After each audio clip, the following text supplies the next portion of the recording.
During 2020, the new Merseyrail trains will be deployed on the Wirral line and the rest of the Merseyrail network.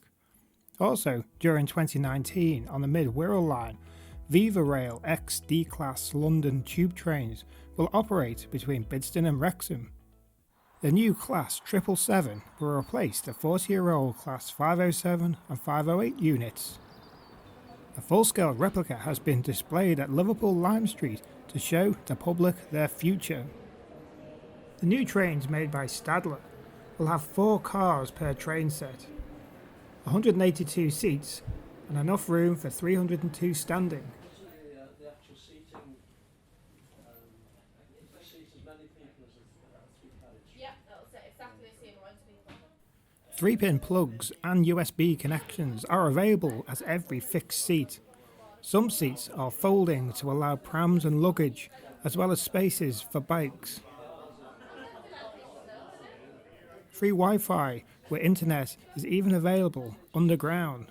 The doors have smart sensors, so they automatically reopen if an object is sensed.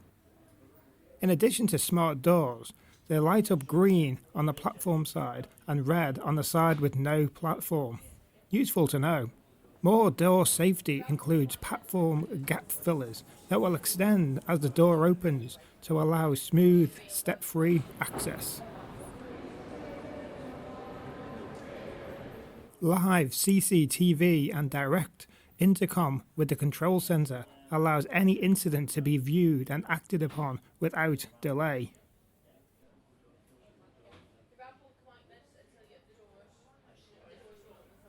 Also, the new seat moquettes are shown with the Merseyrail livery. The driver's cabin has state-of-the-art technology. The driver's cabin door is transparent to allow that sought-after view of the track ahead. The travel information boards on the side of each carriage will provide high-definition displays. After viewing the new train, we can now compare the inside of the old train with the new one.